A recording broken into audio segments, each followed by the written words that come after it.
제가 울산으로 이 개척 선언을 하게 된 것은 뭐 단일한 어떤 이유는 아닌 것 같아요. 저 안에 여러 가지 이유가 있는데 그걸 뭐 다 설명을 드릴 수는 없고, 제일 핵심적인 것은 제가 이제 우리 행진교회를 개척해서 교회가 이렇게 하나님 은혜 가운데 잘 성장을 했는데, 저하고 개척 때부터 만나서 사역을 했던 우리 우성균 목사, 저는 담임 목사지만 또 저하고 같이 사역했던 우리 우성균 목사의 미래가, 저는 같이 사역을 했던 담임 목사로서 챙겨야 되고 걱정이 되고 염려가 되는 것이 지극히 상식적인 일이잖아요. 그래서 처음에는 우리 우성균 목사를 분리 개척을 내보낼까 이런 생각도 좀 했었습니다. 했는데 지금 코로나 상황하고 맞물려서 우리 어떤 한국 교회의 어떤 이미지나 이런 걸 봤을 때 우리 우 목사님을 지금 이 시점에 개척을 내보낸다는 것은 사지로 그냥 내모는 것 같은 느낌이 들더라고요. 그러면서 기도하면서 고기도 먹어본 사람이 잘 먹는다고 개척도 한 번이라도 더 해본 내가 나가는 것이 낫겠다. 지금 우리 행진교회 규모로서는 이제 교회를 또 낳아야 되는 그런 어떤 지점에 와 있기 때문에 내가 직접 개척을 선택해야 되겠다. 그렇게 결정을 한 거죠. 그리고 저는 뭐 수도권에 와서 이렇게 사역을 하면서 어쨌든 뭐 본의 아니게 뭐 이렇게 저렇게 알려지고 좀 스케줄이 바쁜 목회자가 되었어요. 그래서 이 시점에서는 행신교회 미래를 생각했을 때 행신교회를 목양하는 일이 우리 우 목사님이 맡아서 차분하게 목양하는 것이 행신교회 미래를 위해서 훨씬 더 나은 선택이라고 생각을 했어요. 그래서 제가 울산으로 개척 가야 되겠다. 그 마음을 먹은 겁니다. 그리고 또 하나는 이제 잘 알다시피 뭐 교회들이 자식들에게 세습되고 또 소위 말하는 이런저런 영향력이나 백이나 있어야지 어느 교회에 이렇게 청빙되어져 가는 현실이잖아요. 근데 우리 침례교회의 현실도 좀 그런 것 같고, 그러다 보니까 지극히 평범한 목회자가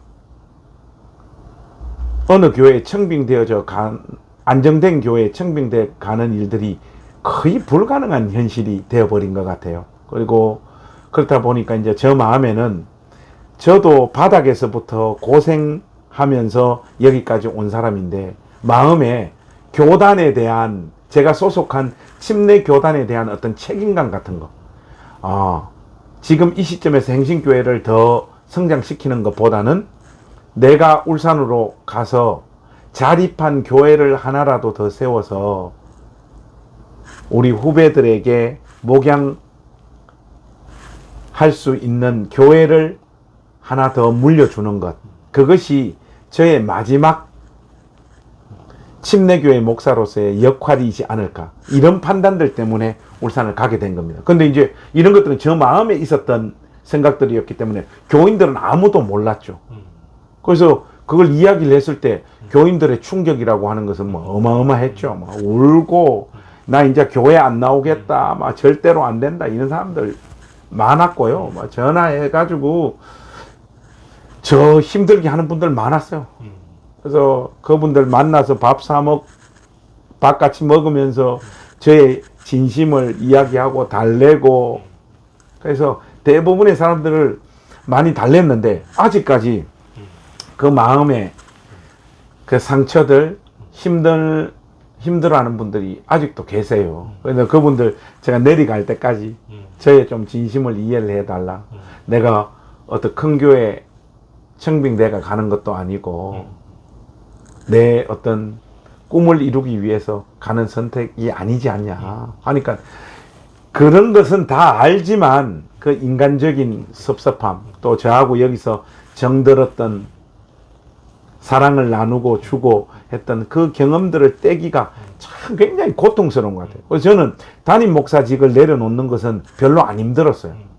근데 그 이후에 이 사람들하고 그 정을 뗀다고 해야 되나? 그 관계를 정리하고 이별하는 그 과정들이 너무너무 고통스럽고 힘들어요. 그래서 뭐 그걸 온전히 지금 다 잘 수습했다 그렇게 말하기가 어려운 지점이 아직까지 있습니다. 그거는 제가 6월 말까지 여기서 사역하면서 끝까지 저에게 남겨준 과제인 것 같아요. 그래야지 우리 우 목사님이 좀 더 안정적으로 여기서 저희 사역을 이어서 목회하실 수 있지 않겠는가 싶습니다. 네.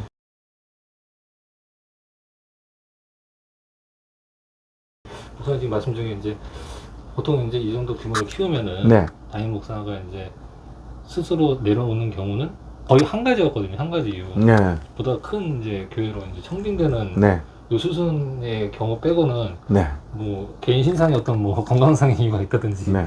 그거 외에는 다른 이유는 없었는데 이건 정말 새로운 어떤 선택과 길인데 혹시 이제 그 와중에서라도 이제 좀 더 규모가 있는 교회에서 청빙 제의가 있었던 적이 있으셨습니까? 네. 저한테 큰 교회에서 청빙 제의가 우리 행신교회 개척을 하고서도 있었고 네. 몇 번 있었는데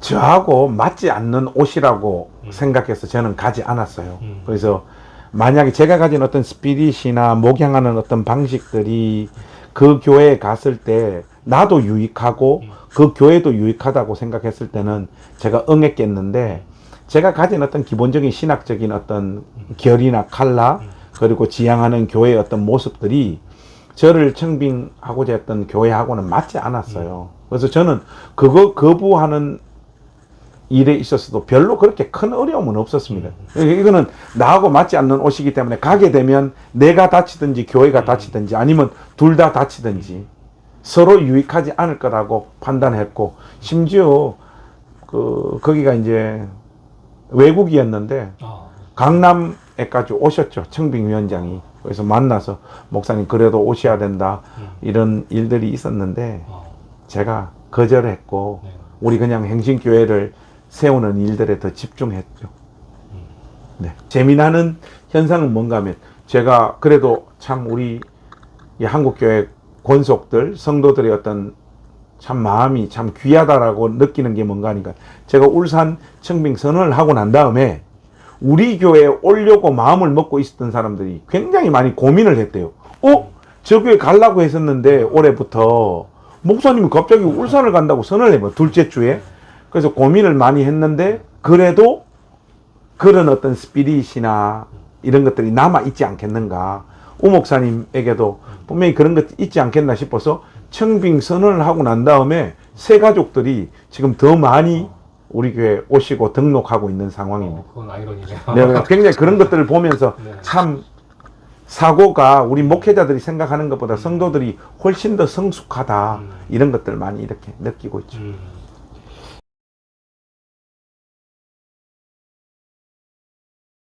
얘들은 우리 그 부사역자들은 사실 내가 간다는 걸 한 2달 전부터 이야기를 했습니다. 근데 그 사람들은 그때 충격을 받았죠. 내가 처음에 그 이야기를 했을 때 그래 나를 이해를 해라. 내가 이런 결정을 하고 싶다고 하니까 이제 사실 우리 그 교회 사역자들 그 스타일들이 거의 한 가족처럼 지내는 스타일입니다. 돈도 나누고 뭐 먹을 것도 나누고 그냥 여느 교회 담임 목사와 부목사 이런 스타일은 아니에요. 저희들 교회의 어떤 또 스타일이. 그러다 보니까 여기도 마찬가지예요. 제가 내린 그런 결정에 대해서는 지지를 하되 너무 뭐 지금 한 가족처럼 지내다 보니까 그 정을 떼기가 어려웠죠. 그래서 최근에 이별 여행도 갔다 왔습니다. 우리 사역자들하고 2박 3일 이별 여행 가서 이런저런 그동안 추억들 그리고 또 뭐 지금 내가 사역지를 울산으로 옮기지만 뭐 평생 우리가 그리스도 안에서 한 가족으로 지낼 거니까 나의 이 선택을 이해해달라고. 그러니까 정서적으로 심정적으로는 다 지지를 하되 그 인간적인 어떤 섭섭함들 이제 또 떨어져 있어야 되는 그런 아픔들 때문에 좀 힘들어하고 있죠. 네.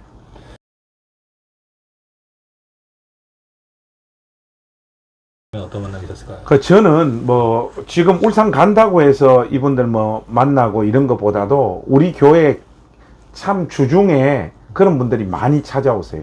목회적으로 좀 이렇게 어려운 상황 가운데 있는 분들, 뭐 돌파구가 보이지 않는 목사님들 많이 오셔서 하는데, 저는 저 스케줄이 바빴지만 그분들의 요청을 단 한 번도 거절해 본 적이 없어요. 오늘 이렇게 기자님도 만나자고 해서 제가 뭐 다른 거 뭐 없이 바로 이렇게 만났잖아요. 모든 목사님, 저에게는 그게 수백 번의 수천 번의 만남이지만 그 목사님에게는 한 번이잖아요. 그래서 요청하는 분들은 다 이렇게 만났는데, 제일 저의 마음에 이렇게 기억에 남아있는 목사님들은 아무리 열심히 또 사역을 하고 성도들에게 진심을 쏟아붓지만은 그 목회적인 형편이나 상황들이 전혀 변화 없이 또 그 삶을 떠안아야 되는, 거기서 눈물 흘리고 한숨 쉬면서 또 그 상황을 견뎌내야 되는 그런 목사님들이 제일 기억에 많이 남죠. 하나님께서 저분들 좀 긍휼히 여겨 주셨으면 좋겠는데 하는 그런 마음이 저 가운데 늘 있죠. 그래도 그 달라지지 않는 그 형편 속에서도 그 길 포기하지 않고 신실하게 걸어가는 그런 목사님들이 저는 우리 한국교회 희망이라고 봐요. 좀 안정적이고 넉넉한 자리에 가서 목사 노릇하는 거, 그거 못할 사람 어디 있습니까? 기본적으로 우리 다 신학 공부했고 교회에서 사역 다 했으니까 기본적인 그냥 상식적인 선만 좀 지키면 어느 정도는 다 할 거 아닙니까? 조금 잘한다 못한다 뿐인데, 그런데 그 고통스러운 자리에서 5년, 10년, 15년, 20년 다 그만두려고 하는데 그걸 포기하지 않고 그 사역지 않고 계속해서 분투하고 그 자리 지켜주시는 그 목사님들, 그런 분들이 제일 기억에 많이 남죠.